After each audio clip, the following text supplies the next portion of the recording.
हरे कृष्णा। कैसे हैं आप? आशा करता हूँ आप और आपकी फैमिली सब हेल्दी होंगे।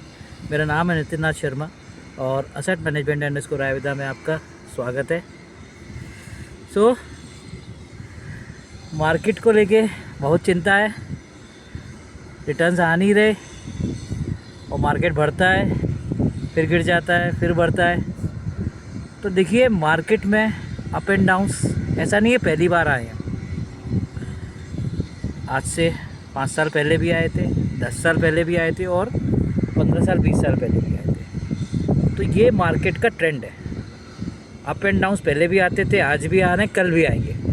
तो इससे आपको घबराना नहीं है। फाइनली रिजल्ट्स क्या आ रहा है आप ये देखिए ना, कि मार्केट अप एंड डाउन्स होने के बाद मार्केट नीचे जा रहा है या एंड में मार्केट ऊपर जा रहा है, ये आप देखिए ना।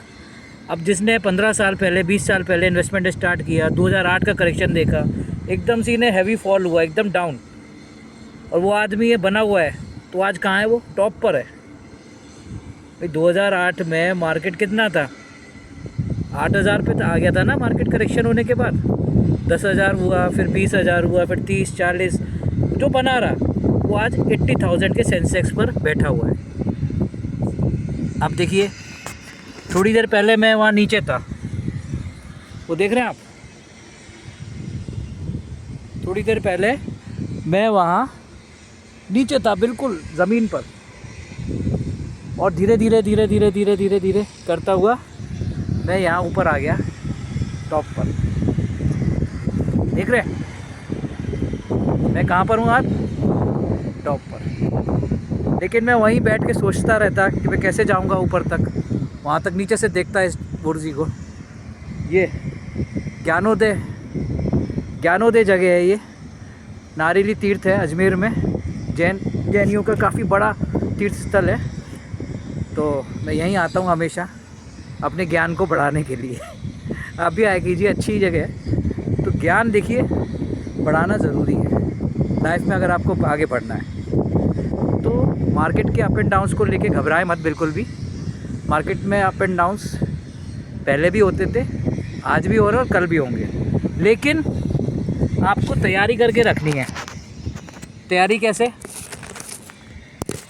तैयारी आपको ये करके रखनी है कि जब मार्केट में फॉल हो, अगले थोड़े टाइम में, 1 महीना 2 महीने में हो सकता है, आ भी सकता है, और वो कभी भी, कोई दिक्कत नहीं, उसमें कभी भी आ सकता है फॉल तो भाई।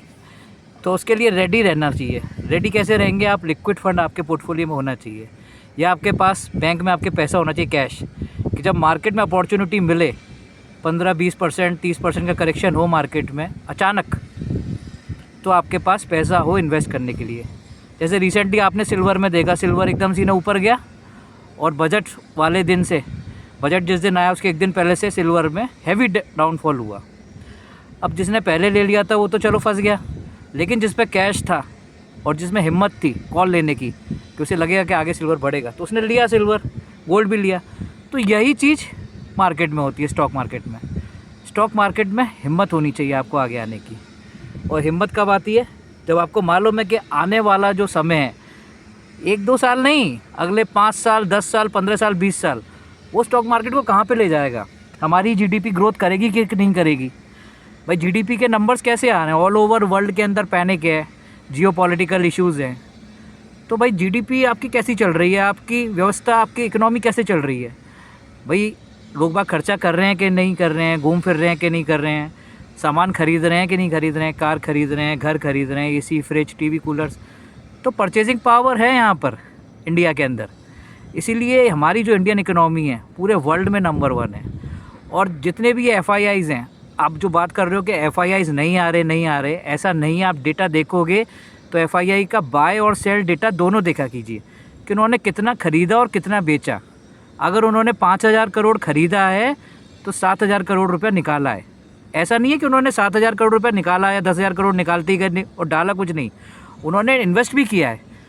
तो वो जो प्रॉफिट जो उन्होंने जो कमाया है, जो 2 साल पहले 3 साल पहले, वो प्रॉफिट बुक करते हैं। वो तो प्रॉफिट बुक करेंगे नहीं, आप भी तो प्रॉफिट बुक करते हो। और दूसरी बात, अगर एक तरफा अगर डेटा पॉजिटिव के अंदर आ जाए FII का, कि मतलब वो ख़रीदे ज़्यादा और बेचे कम, तो वो कब होगा? जब अमेरिका की इकनॉमी कोलैप्स होगी, जब वहाँ पे डेट इशू होंगे वहाँ के, और वो बहुत जल्दी हो जाएंगे मुझे लगता है, क्योंकि इस तरह से जिस तरह से ट्रंप के ये जो टैरिफ का ये इश्यूज़ चल रहे हैं और ट्रंप से जो दुनिया नाराज़ है और वहाँ के लोग भी नाराज़ हैं, ऐसा नहीं है कि वहाँ के लोग नाराज़ नहीं हैं, तो वो भी वहाँ के लोग नाराज़ हैं, तो वो एक ना एक दिन तो गुस्सा होगा ही, ठीक है ना एक दिन बम फटेगा, ठीक है ना। वो कहते हैं ना बैलून फट जाता है, वो बबल होता जा रहा है, तो बबल जो है वो हमारी इकनॉमी में नहीं है, वो है वहाँ की इकनॉमी में। तो वही आपको पेशेंस बना के रखना है, सब्र, इस बात का सब्र करना है, पेशेंस करना है कि जब वहाँ की इकनॉमी नीचे आए और उसका डेंट ऑल ओवर वर्ल्ड के मार्केट पे तो पड़ेगा ही नो डाउट, क्योंकि वर्ल्ड की सबसे बड़ी लार्जेस्ट इकनॉमी है। तो जब हमारा मार्केट, इंडियन मार्केट जब करेक्शन हो, तो आप पे कैश होना चाहिए, लिक्विड मनी होनी चाहिए, आपको इन्वेस्ट करने का वो बहुत बेहतरीन मौका मिलेगा। तो उसके लिए रेडी रहिए, कभी भी मिल सकता है वो। और पोर्टफोलियो में हमेशा कैश रखना भी चाहिए, ऐसा नहीं कि सारा पोर्शन आपने इक्विटी में लगा दिया। असेट एलोकेशन का नाम सुना है ना। असेट एलोकेशन में ये होता है कि सारे प्रोडक्ट्स एक ही चीज़ में नहीं होने चाहिए, इक्विटी में नहीं होना चाहिए, लिक्विड भी होना चाहिए, आप पे डेट फंड भी होना चाहिए, और आप पे मल्टी असेट्स हुए या बैलेंस एडवांटेज। देखिए एंटर कब करना है, एग्ज़िट कब करना है, अगर आपको ये पता पड़ जाए तो आप दुनिया में सबसे सेटिस्फाइड इंसान हो जाओगे, सबसे अमीर इंसान हो जाओगे। लेकिन वो किसी को नहीं पता, लेकिन उसके लिए तैयारी करके रखनी पड़ती है। तो तैयारी करके रखिए, अगर आप खुद समझदार हैं तो आप करके रखिए, और कॉल लेने की हिम्मत रखिए जब करेक्शन हो तब। या तो आप किसी अच्छे एडवाइज़र से बात कीजिए, एक फाइनेंशियल एडवाइज़र जो उसने मार्केट के उतार चढ़ाव को देखा हो, जिसने 2008 का भी करेक्शन देखा हो, कोविड का भी देखा हो, और बीच में वो इकोनॉमी के डॉट्स को समझे। तो ऐसे बंदे से आप बात कीजिए, एक्सपीरियंस बंदे से, एक्सपर्ट बंदे से। तो एक्सपर्ट इसी को बोलते हैं। अब भैया आपके कान में दर्द है तो आप कान के डॉक्टर्स के पास ही तो जाओगे, आंखों के डॉक्टर के पास तो नहीं जाओगे। भाई किताबें तो दोनों डॉक्टर्स ने पढ़ी है। भाई जिसको घुटने का दर्द है तो भाई वो ऑर्थोपेडिक पे जाएगा ना, वो कि बच्चों वाले डॉक्टर पे चला जाएगा। भाई डॉक्टर सारे हैं, लेकिन एक्सपर्ट कौन किसका है आप ये देखिए ना। तो एक्सपर्ट के पास कौन सा एक्सपर्ट किस चीज़ का स्पेशलिस्ट है। तो पोर्टफोलियो मैनेजमेंट भी एक कला है। जितना आसान देखने में निवेश लगता है कि इन्वेस्ट कर दिया आपने, गूगल से आपने चेक किया और लास्ट पिछले 5 साल 3 साल के 1 साल के रिटर्न चेक किए कि बढ़िया रिटर्न आ रहे हैं, तो ये 1 साल का रिटर्न बढ़िया आ रहा है भाई इस वाले सेक्टर में, तो हमने इन्वेस्ट कर दिया, तो वो चीज़ नहीं है।